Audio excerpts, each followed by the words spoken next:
All right, welcome back, campers. Today I'm going to, again, I'm not doing horror this week. I just kind of want to, just because I watch horror pretty much every other movie doesn't mean that everyone else is like that. So I figured I can still give you movies that you don't know or maybe haven't heard of, or in this case, maybe just haven't watched in like 20 years-ish. Oh my god, it's been longer than 20 years. Do you ever just have that realization that you're like, fuck, I'm old? I mean, it always happens when I go to stand up, because I don't know the last time that I actually, like, stood up without making noise. I don't know what that is. It's always like I'm a creaky door. I don't... Anyway, but I wanted to tell you about some of the other stuff that I watched or tried to watch this week. There's a horror movie. Sometimes I think that horror movies are an endurance test to see if it's not even a gore thing. It's just, can you sit through something that's this fucking stupid? So anyway, on Shudder, there's a movie called Slaxx. It's Slaxx. Now, maybe there's only 2 X's. It doesn't matter. You shouldn't fucking watch it. It's about possessed jeans at a high-end clothing store that kill people.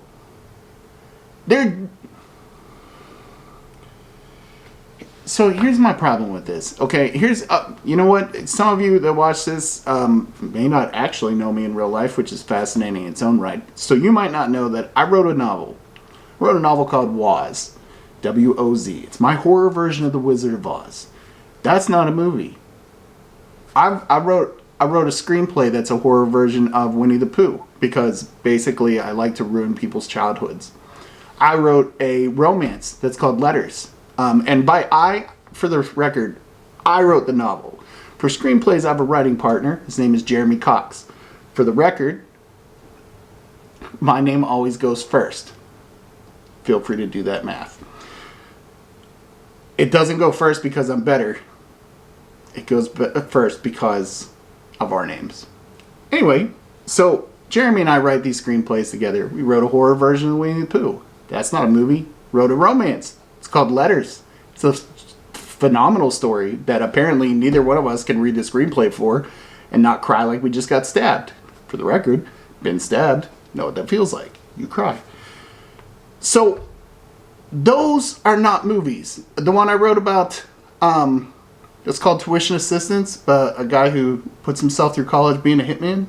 It's a dark comedy that's along the lines... It's like a Ferris Bueller's Day Off. Have you seen that movie? No, because it's not a fucking movie, but Slaxx is? Are you shitting me? They're fucking pants! So anyway, let's talk about something else, because that backfired on me, and I got a little too mad.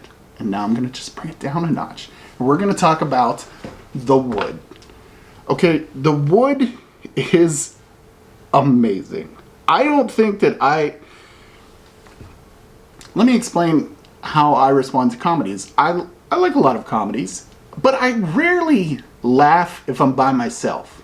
Like if I'm with other people, I hear them laugh. I laugh too, mainly so I don't seem like a robot. But I don't normally laugh out loud, especially if I'm watching a comedy by myself. Like, I just don't do that. I watched The Wood again, like a month back, and I laughed out loud by myself at least 4 different times. This movie is utterly brilliant. It's a coming-of-age story that tells the story of 3 friends as they're growing up in Inglewood. Okay? It tells this story from 2 of them who are at the wedding for the 3rd one, and he's missing. So Taye Diggs is the one that's missing. You know Taye Diggs as the guy from Rent that sings beautifully. Or you know him as the guy from Equilibrium a movie about not having emotions who still can't wipe that stupid fucking grin off his face. But he's fantastic in The Wood. He's brilliant. But Omar Epps and Richard T. Jones, personally for me, they steal the show. Richard T. Jones, you would possibly know from Event Horizon. I'm not going to name any other ones, because if you haven't seen Event Horizon, I'm not sure we can be friends anyway. So, but Omar Epps, you know, from like, I don't know, roughly everything. He was in Love and Basketball, which was the shit. He was in Higher Learning, which is amazing. Still kind of hard to watch. Like, that's a hard movie. There's a lot going on. It's hard. Shit, Higher Learning was really good. How do you go from... I know I go off on these tangents, okay? I'm going to probably do these a little bit more because I kind of want to just make it seem like I'm actually talking to you instead of just telling you a review. And if I was actually talking to you, I would go off on these weird-ass rants in the middle, okay? Like, that's just what I do. So, like, I think about Higher Learning, and I think about how that was made by John Singleton, who is an amazing director, but then went on to make Baby Boy. Have you seen Baby Boy? That's a piece of shit. I mean, you can argue with me all you want in the comments. Not gonna change it. Doesn't make the movie better. No. How do you make Higher Learning and then Baby Boy? Or worse, he then made the action movie with the little werewolf kid from Twilight. Did anybody see that?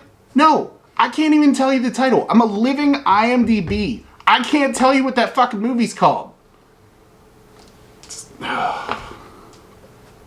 Anyway, Omar Epps is amazing. Higher Learning.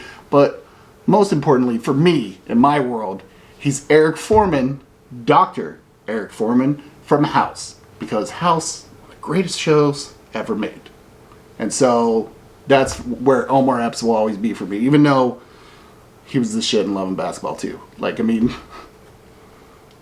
Do you remember when people used to wear overalls? It's so hard to watch now.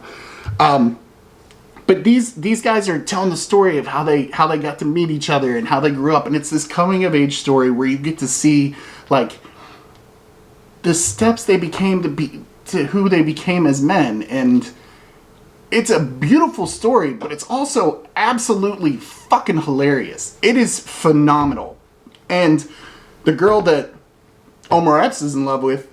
Oh, by the way, the kid who plays young Omar Epps is he's Sean Nelson. He's the only one of the kids that I know, but he was in Fresh, and showed up in something else. Whatever, it's gone. Because that's probably dementia or weed, whatever.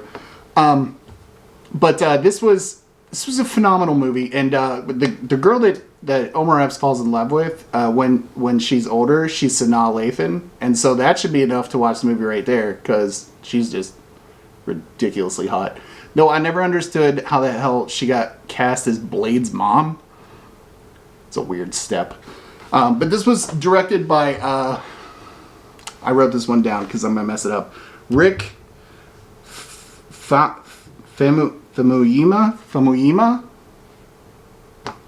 It's, I looked up a pronunciation for it and it said, fuck off, just call him Rick. I didn't write that. It was in Google.